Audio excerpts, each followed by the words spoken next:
Pittsburg State University in Pittsburg, Kansas. You are listening to Gus Radio Theater.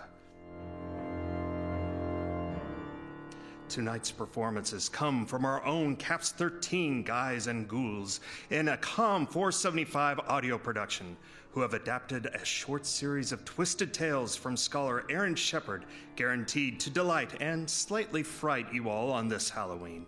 A compilation we like to call Tall Tales of the Dangerously Daffy and Definitely Delusional. We begin in a graveyard on a cold somewhere in a kingdom far, far away. Once there was a boy who was never frightened, for he had not enough sense to be scared. That's me. One day, Hans and his big sister were walking home after dark.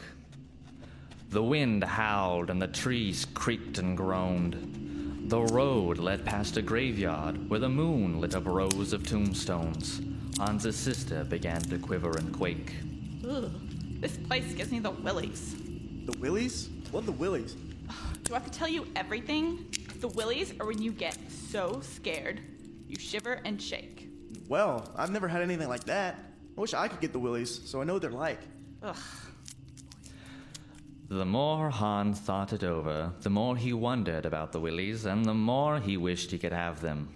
One day, he told himself, if I want the willies, I'd better go look for them. So he said goodbye to his family. What a fool. I can't believe he's my son. And he started down the road. Hans walked for many days. Everyone he met, he asked. Can you give me the willies? Many tried. Ooh! Ah! But none could. Oh, man, jeez. At last he came to the king's castle and stood before the king. Your Majesty, can you give me the willies? Of course I can. I am the king. The king waved his royal scepter. I command you to have the willies. Hans waited, but nothing happened. I'm sorry, Your Majesty. I still don't have them. Oh well, at least I know where you can get them. On the other side of my kingdom is a haunted castle. If you spend the night there, you are sure to get the willies. Thank you, Your Majesty. There's just one problem. No one who goes there ever lives through the night. But if you stay alive and break the spell, you'll find the castle treasure. That's fine with me, as long as I can get the willies. It was midnight when Hans reached the castle. The towers cast eerie shadows under the full moon. The drawbridge lowered itself at Hans's feet. Seems like a friendly place. As Hans entered the great hall, a fire sprang to life in the huge fireplace. Hans pulled up a chair and settled himself to wait. Now I'm sure to get the willies. The clock in the great hall struck 1.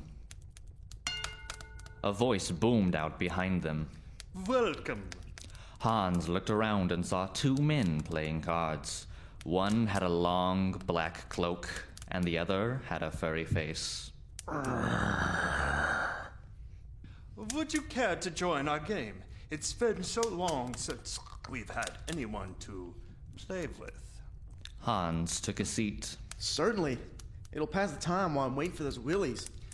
I will explain the rules. If my furry friend wins, he will rip you to shreds.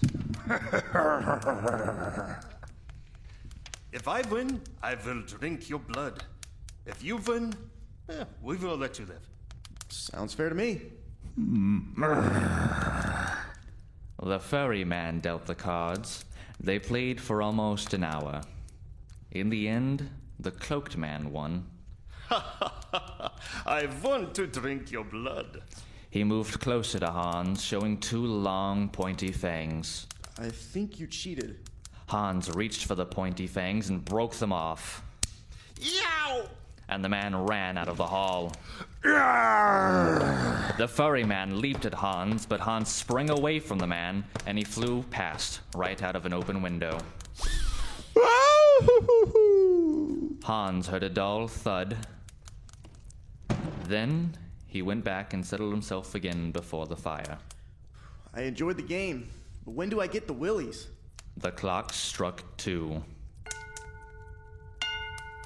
Hans heard a rattling, and into the hall marched a long line of skeletons. The first skeleton snapped its fingers. The second skeleton knocked its knees. The third skeleton drummed its skull, and the fourth skeleton tapped along its ribs in a little tune. Nice beat. The other skeletons formed a circle and started to dance. One skeleton stretched a hand towards Hans.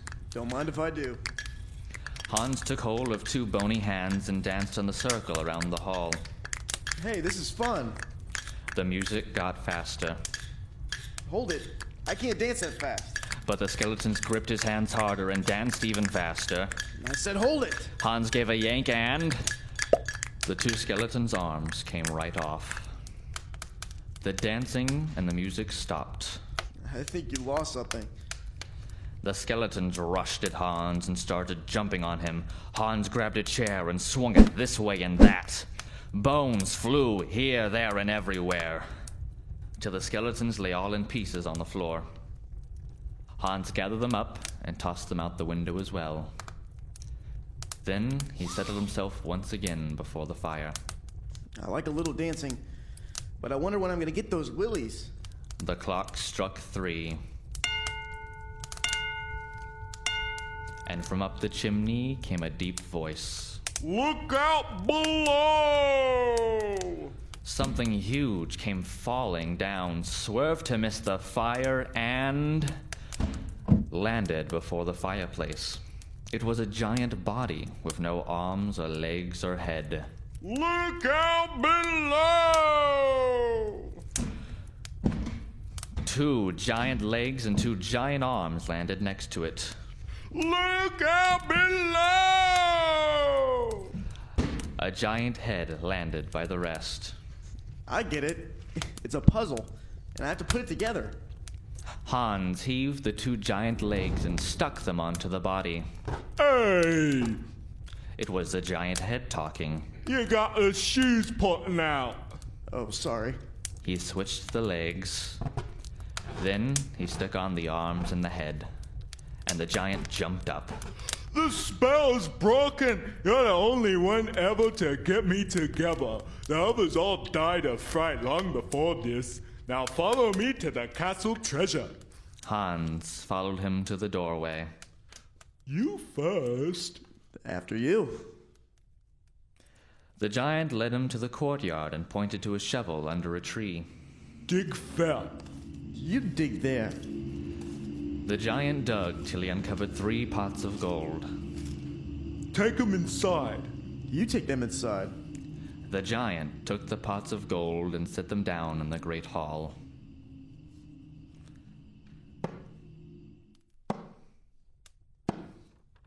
One for a king, one for a poor, and one for you. Then he fell into pieces again and flew up the chimney. First the head, then the arms and legs, then the giant body. Some folks just can't keep it together. Hans went back to his chair before the fire, curled up in it, and sighed. It's nice to be rich, but when will I ever get those willies? And that is how Hans stayed alive, broke the spell, and found the treasure. When the king heard the tale, he let Hans live in the castle, and when Hans grew up, he married the king's daughter. Within a year, they had triplets, 3 fine sons. Dearest, would you like to name them? Certainly. Their names will be Willie, Willie, and Willie. But why all the same? Because now I have the willies.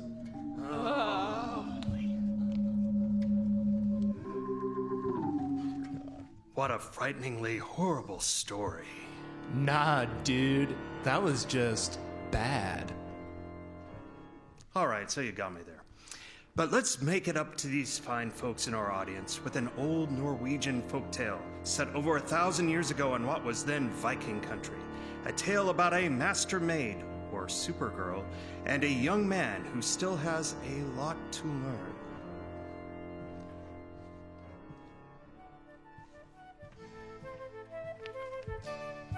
Once there was a man named Leif.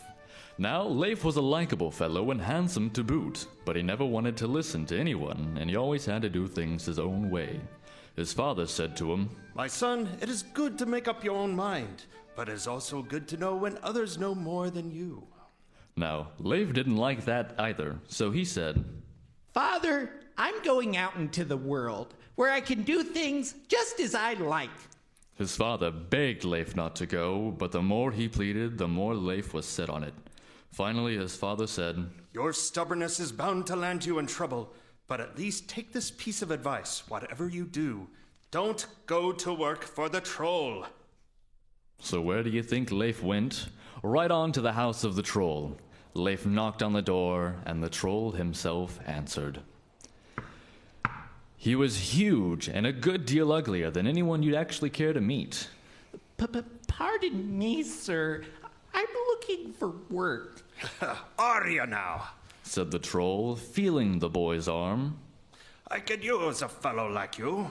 The troll led him into the stable and told him, I'm taking my goats to pasture. Since it's your first day, I won't ask much of you. Just shovel out all this dung. Well, that's kind of you, sir. You're surely easy to please. But just one thing. Don't go looking through the rooms of the house, or you won't live to tell about it. When the troll had gone, Leif said to himself, Not look through the house? Why, that's just what I want to do. So Leif went through all the rooms till he came to the kitchen, and there, stirring a big iron pot, was the loveliest maiden he had ever seen. Good Lord! What are you doing here? I just got a job with the troll. Then heaven help you get out of it. Weren't you warned about working here? I was, but I'm glad I came anyway. Else, I would have never met you. Well, the girl liked that answer, so they sat down to chat. They talked and talked and talked some more, and before the day was done, he held her hand in his. Then the girl asked, What did the troll tell you to do today? Something easy. I've only to clear the dung from the stable. Easy to say, but if you use the pitchfork the ordinary way, 10 forkfuls will fly in for everyone you throw out. Now, here's what you must do. Turn the pitchfork around and shovel with the handle. Then the dung will fly out by itself. Leif went out to the stable and took up the pitchfork, but he said to himself, That can't be true, what she told me. and he shoveled the ordinary way. Within moments, he was up to his neck in dung. I guess her way wouldn't hurt to try. So he turned the pitchfork around and shoveled with the handle. In no time at all, the dung was all out, and the stable looked like he had scrubbed it clean. As Leif started back to the house, the troll came with the goats. Is my stable clean? Tight and tidy. And he showed him. You never figured this out for yourself. Have you been talking to my master maid? Master maid? Now, what sort of thing might that be, sir? You'll find out soon enough. The next morning, the troll was again to go off with his goats. He told Leif, Today I'll give you another easy job. Just go to the hill to the pasture and fetch my stallion. Thank you, sir. That won't be any trouble. But mind you stay out of the rooms of my house, or I'll make an end of you. When the troll had gone off, Leif went right to the kitchen and sat down again with the girl the troll had called Master Maid. Didn't the troll threaten you against coming here? He did, but he'll have to do worse to keep me away from you. So they talked and talked and talked some more, and before the day was done, he had his arm around her. Then Master Maid asked, What work did the troll give you today? Nothing hard. I just have to fetch his stallion from the hillside. Yes, but how will you manage? It will charge at you, shooting flame from its mouth and nostrils. But here's how to do it. Take that bridle hanging by the door and hold it before you as you get near. Then the stallion will be as tame as a pussycat. So Leif threw the bridle over his shoulder and went up to the hill to the pasture. But he said to himself, That horse looks gentle enough. and he started right over to it. As soon as the stallion saw him, it charged at him, shooting flames just as Master Maid had said. Barely in time, Leif got the bridle off his shoulder and held it before him. The stallion stopped, and as tame as you please, Leif bridled it and rode it back to the stable. On his way out, he met the troll coming home with the goats. Did you bring home my stallion? Safe and sound. And he showed him. You never figured this out for yourself. Have you been talking to my master maid? Master Maid? Didn't you mention that yesterday? I'd certainly like to know what it is. All in good time. The next morning, before the troll left with the goats, he said, I want you to go up to the mountain today and collect my tunnel tax from the ferries. All right, sir. I'm sure I can figure it out. But just keep out of the rooms of my house, or you won't make it through another day. As soon as the troll had left, off went Leif to the kitchen and once more sat down with Master Maid. Aren't you the least bit afraid of the troll? I am, but not near as much as I'm in love with you. So they talked and talked and talked some more, and before the day was done, she gave him a nice big kiss. Then Master Maid asked, What are you to do for the troll today? Something simple. I'm to go to the mountain and collect the tunnel tax from the ferries. Simple if you know how. You're lucky I'm here to tell you. Take that club that's leaning against the wall and strike it against the mountain. The rock will open up, and a fairy will ask you how much you want. Be sure to say, just as much as I can carry. So Leif took the club to the mountain and struck it against the side.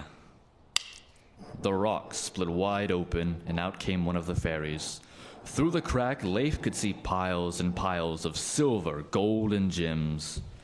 I've come for the troll's tunnel tax. How much do you want? Asked the fairy. Now, Leif figured it wouldn't hurt to ask for extra and then keep a little extra for himself. So he asked, As much as you can give me. As soon as he said it, silver, gold, and gems came streaming out of the mountain and piled up around him. In a few moments, he was nearly buried, but the treasure kept coming. I've changed my mind. Just as much as I can carry. The pile of treasure flew back into the mountain, and the fairy handed him a sack. As Leif arrived back to the troll's house, he met him and his goats. Did you collect my tax? Done and delivered. He opened the sack, and silver, gold, and gems overflowed onto the ground. Ah, you never figured this out for yourself. You've been talking with my master maid. Master Maid? This is the third time you've spoken of it, sir. I wish I could see it for myself. It won't be long now. The next morning, the troll brought Leif to Master Maid. Cut him up and throw him in the stew, and wake me when he's done. Then the troll lay down on a bench and started snoring. Master Maid took a butcher knife down from the wall. You wouldn't. Don't be silly. She pricked the tip of her little finger and squeezed 3 drops of blood onto a 3-legged stool. Then she put some old rags and shoe soles in the stew pot, along with the kitchen garbage, a couple of dead rats, and some dung for good measure. Then she gathered a wooden comb, a lump of salt, and a flask of water. Quick, we must flee while we can. Are you sure we need to rush? But Master Maid pushed him out the door and over to the stable. They saddled 2 mares and rode away at full gallop. Meanwhile, the troll was stirring from his sleep. Not opening his eyes, he called. Is he ready? The first drop of blood answered in Master Maid's voice. Tough as leather. So the troll went back to sleep. A little later, the troll woke again and called. Is he cooked? The second drop of blood answered. Still chewy. So the troll went off to sleep again. At last the troll woke and called, Isn't he done yet? to which the third drop of blood said. Tender and juicy.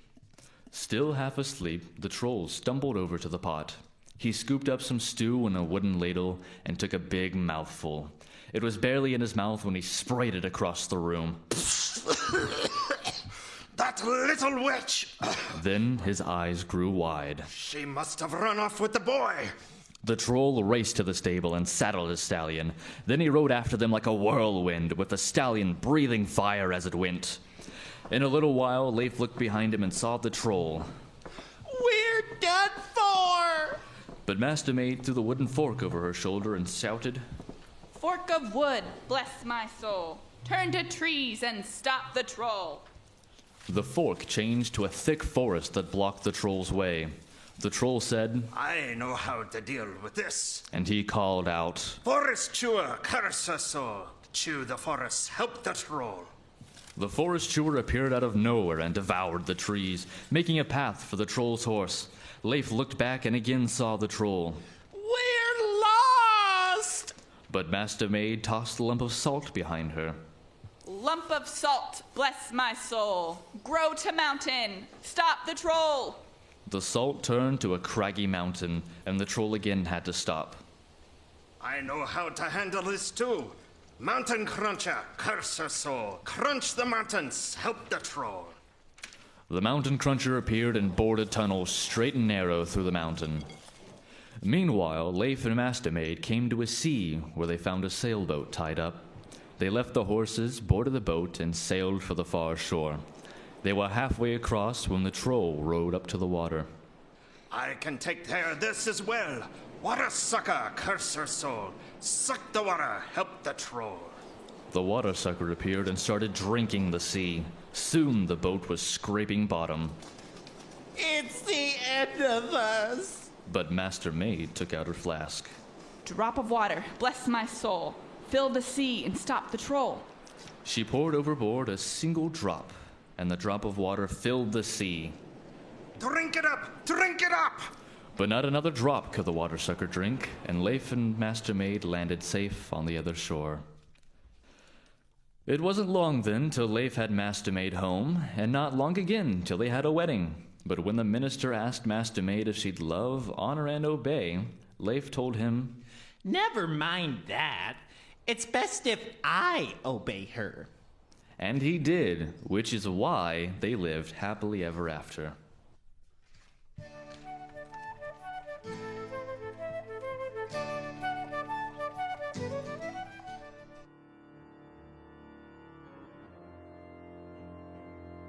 You have been listening to Gus Radio Theater's production of Tall Tales of the Dangerously Daffy and Definitely Delusional, with adaptations from Aaron Shepard's stage plays The Boy Who Wanted the Willies and Master Maid. This radio production brought to you by Caps 13 Productions at Pittsburg State University, starring Noah Larson, Tessa McClellan, Jason Knowles, Bailey Nolan, Braden Wadino, and Michael Weaver on voice, Vanessa Tapia and Braden Turner on Foley, and Micah Neal up in the sound booth on the audio board. Special thanks to John Eastman, Joe Furman, and Shauna Witherspoon at the Bicknell Family Center for the Arts, and to Dr. Cynthia Allen and Dr. Joey Pogue in the Department of Communication. And remember, folks, when going out tonight, have a fun and safe